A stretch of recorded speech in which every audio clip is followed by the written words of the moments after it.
daily routine vocabulary ပေါ့နော်နေ့စဉ်လုပ်ငန်းဆောင်တာများရဲ့ဝေါ်ဟာရတွေကိုကျွန်တော်လေ့လာမှာဖြစ်ပါတယ်စကြည့်အောင်ပါ in the morning မနေ့ပိုင်းမှာ wake up အဲ့ရလို့တယ် I wake up at 5 am in the morning ကျွန်တော်မနေ့က9နာရီမှာအဲ့ရလို့တယ်ဆက်ကြည့်အောင်ပါ in the morning မနေ့ပိုင်းမှာ get up get up အဲ့ရထား I get up at 5:30 am in the morning မနေ့9နာရီခွဲမှာအဲ့ရထားတယ်ဆက်ကြည့်အောင်ပါ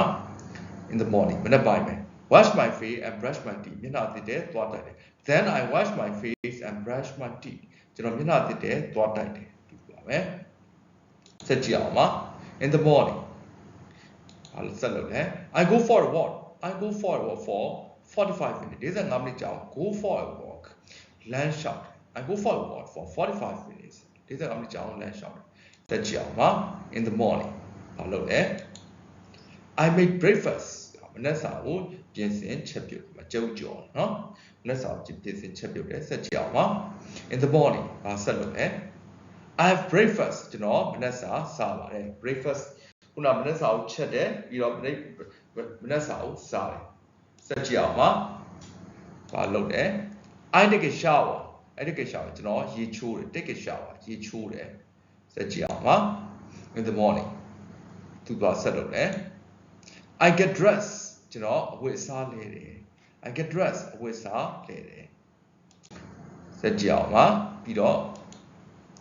I go to work by bus အလုပ်ကို bus ကားနဲ့သွားတယ် I go to work by bus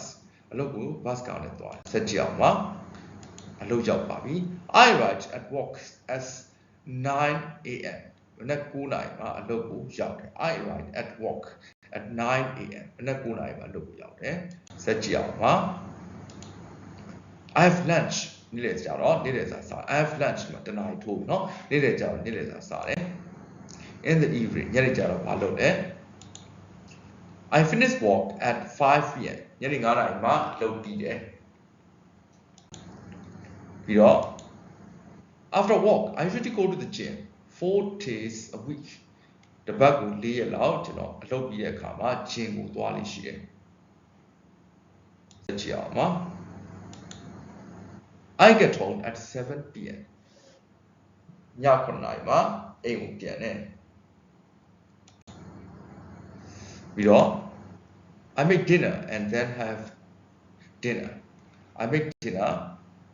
ညစာချက်ပြုတ်တယ်ပြီးတော့ have dinner ပြီးတော့ညစာစားဆက်ကြည့်အောင်ပါ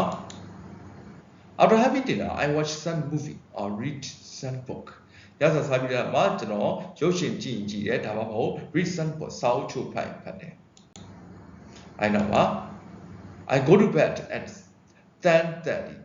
10:30ပဲည7:00နာရီခွဲမှာကျွန်တော်ဒါတော့ကျွန်တော်တို့ daily routine ပေါ့နော်ဝေါ်ဟာရတွေဖြစ်ပါတယ်ဒီအသုံးနှုန်းတွေကိုကျွန်တော်တို့ဖတ်ကြည့်ပါ